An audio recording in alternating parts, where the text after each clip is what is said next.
Cinderella Game. Ito ay isang South Korean television series na ipinalabas ngayong December 2024.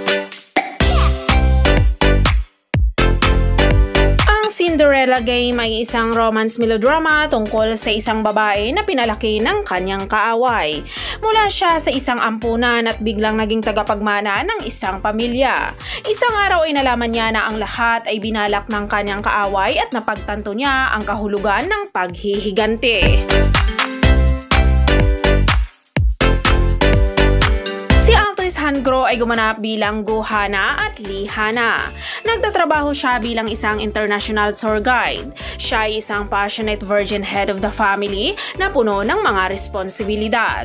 Siya ay muling isinilang bilang isang pagkakatawang tao ng paghihiganti matapos malaman na siya ay ginamit lamang bilang isang peking anak sa papel ng pagsakripisyo. Si actress Na Young-hee ay gumanap naman bilang Shin Yoo-jin. Siya ay ang presidente ng Yesung Group na iginagalang ng maraming tao. Siya ay may kinikimkim na sakit at sugat ng pagkawala ng kanyang anak, 20 taon na ang nakakaraan.